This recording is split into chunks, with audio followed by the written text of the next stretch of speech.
Thank you and welcome as well from my side.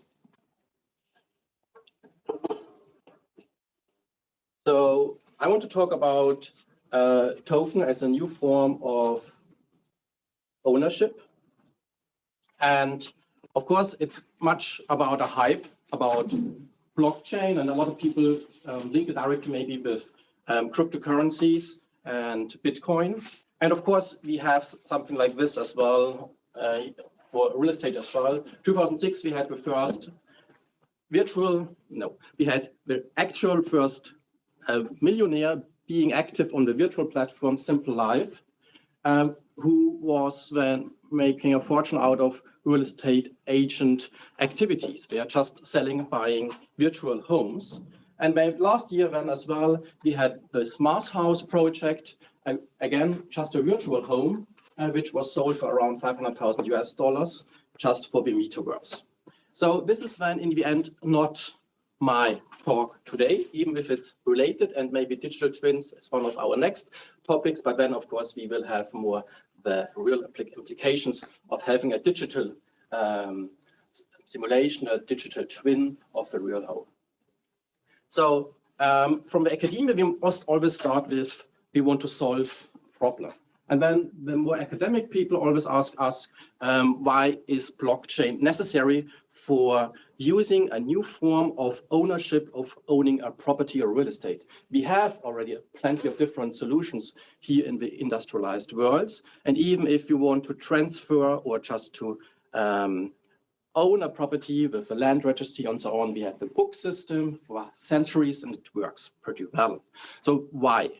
Because we can still make it faster, easier, cheaper. That's was always the driver of the financial and property industry, and more maybe a little bit from the financial industry, which was mostly always the first adopter of new technologies, using the fax machine, using the landlines, using mobile phones, and so on. So the financial industry is interested in making it faster, more efficient, and cutting out the financial intermediaries, which of course claim a fee. But in the end, what we see right now, so this is the reason why the market is still in its first phase. We need a technology which is easy to understand, easy to use, and must perceived as well as easy to use. And this is not right now what we see. I will show me maybe a few pictures of that, how it works like right now. And it's not so super easy to transfer even on the blockchain, the properties which are already tokenized on the platform.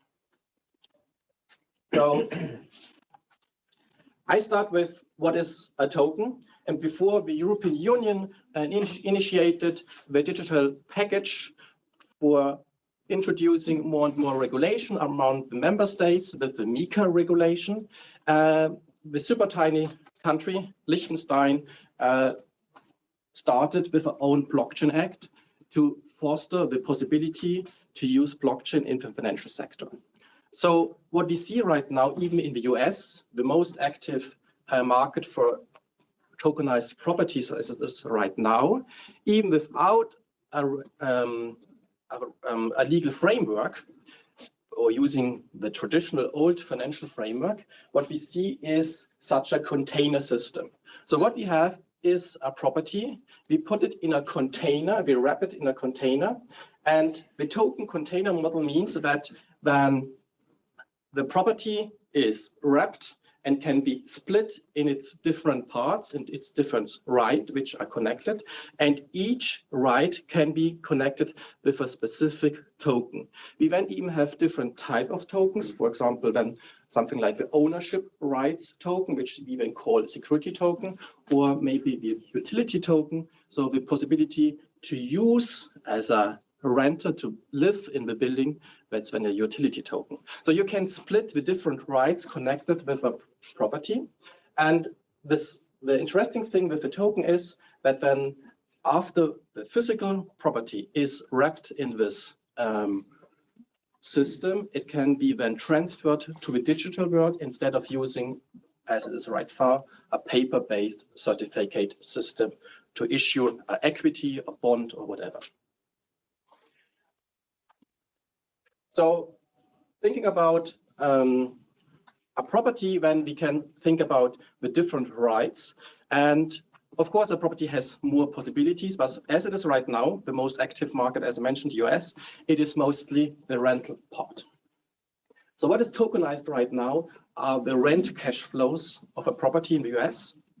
And you can buy, as a token owner, then the right to receive on a weekly basis the rents of this property. The ownership rights, so it means the mortgage rights, the access rights, the proof of ownership still remains on the company level. So each property in the US, as our examples will show, is then put first in a company, in an LLC. And instead of using then in the US, for example, a REIT, a fund or whatever, it is then tokenized in the digital token world and transferred. So as I mentioned, there's a lot of legal discussions going on. And I even think that the European Union is a little bit more advanced in this context as the US from the legal perspective. So the discussion about introducing a framework, not just for the token itself and to classify what is a token. So for me, a token is then, or what I use in my research, is an asset-backed token. So there's a real asset behind the token. It is not like Bitcoin or currency, where then you have the concept of money behind. Here, the digital token is connected to an existing real value, in this case, the property. There's stable coins as well. When the idea of a stable coin, a token, is then to connect it as well with the existing currency, and it's in comparison to the Bitcoin system where you have not an existing fiat money. So the European Commission did a good job in classifying the different tokens. And then first token, then you need as well, as I mentioned here, a trading venue.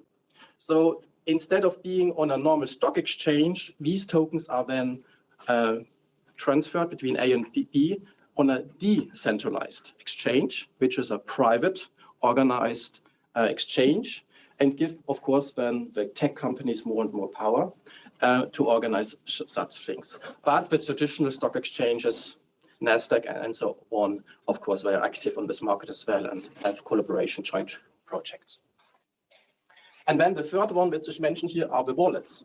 So first, we must tokenize, we must move physical assets to the digital world. It means mostly that we are able to transfer the ownership from A to B. Then we need a platform to transfer the ownership. And third, we need something where we can store the value of the assets. And then this is the wallet system.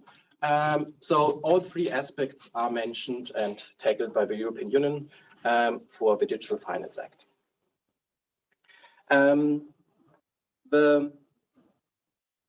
The token, however, is just a first step. To make it really fast, cheap, and efficient, we need the smart contracts. So a smart contract is an automatically processable computer program having something like, if you paid, then you are now a new owner.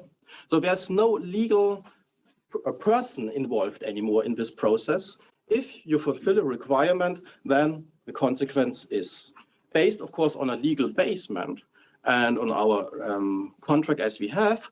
But if a small standard default legal aspect is connected to this, then a computer algorithm can do it without the interaction of a human. So that's the idea, and that's how it works most. And that makes then the process really extremely fast.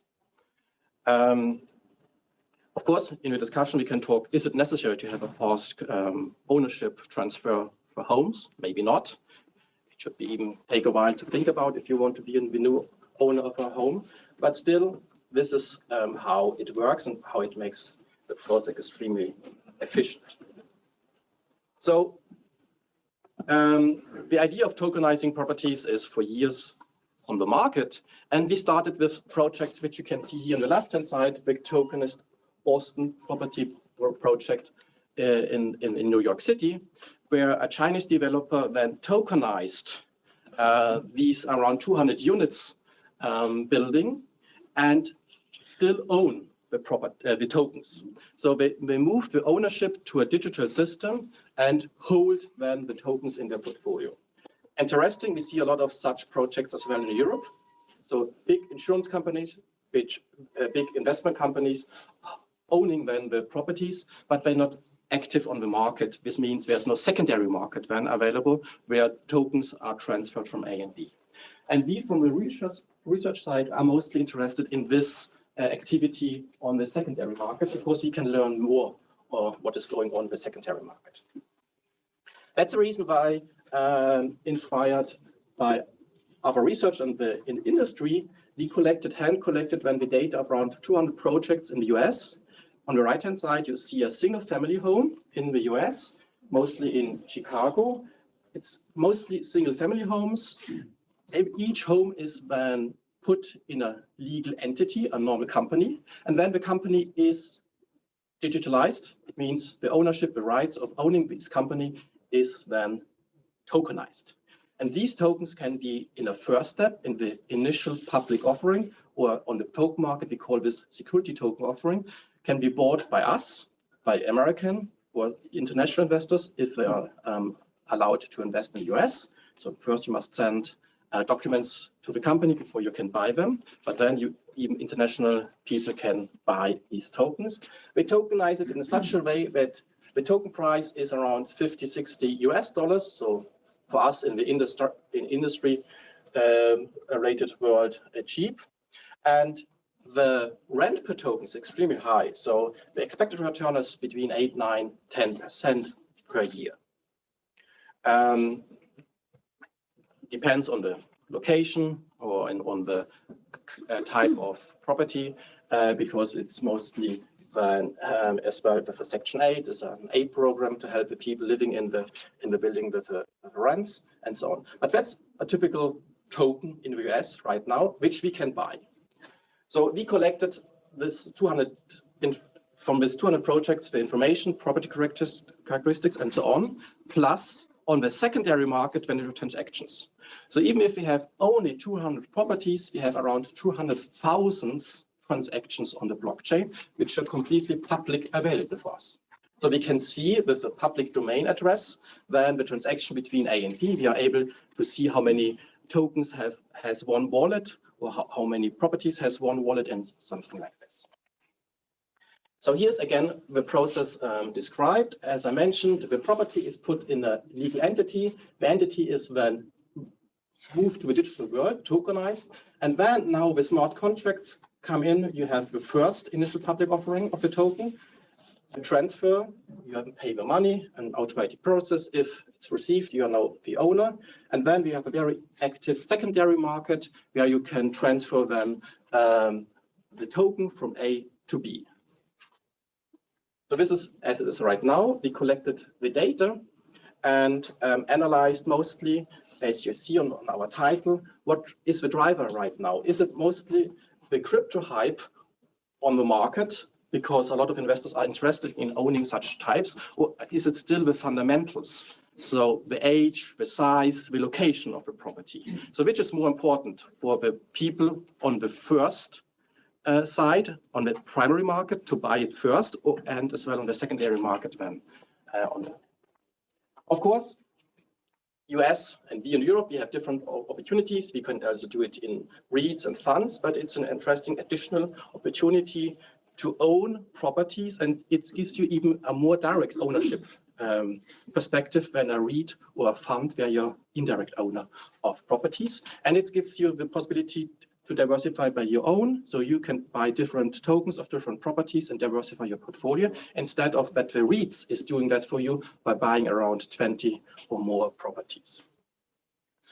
So it started in 2008 with just maybe 1 or 2, 3 tokenized properties. Right now, the company tokenize, I guess, around 5 or 10 properties each month. So it is an extremely growing market for the company.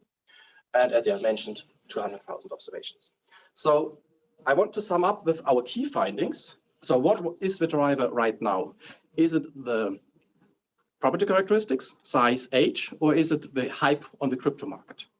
So it is mostly traded then on Ethereum-based markets. So we check then how is the activity on the Ethereum market as a blockchain then which is organized for such tokens. And what we see first was that it was mostly driven by the crypto market or by the blockchain market. And then we thought about what is the right success measure. So we started first with just looking at investment amounts, or how big is the size of investment, how many days does the company needs to place all the tokens on the market. But if we control for the size effect, and we call this variable then speed, as we call it on our daily life. So we have kilometer per hours. Now we have investment amount per day. If we take then this perspective size effect into account, then what we see is it is still the property specific characteristics which are the most important. Size, age, but not location. So location is interestingly mostly not important. And in addition, of course, we see the normal crypto market sentiment. So how active is the market on the Ethereum market? Yeah, that's all from my side as a introduction talk. And I welcome to your questions now. Thank you.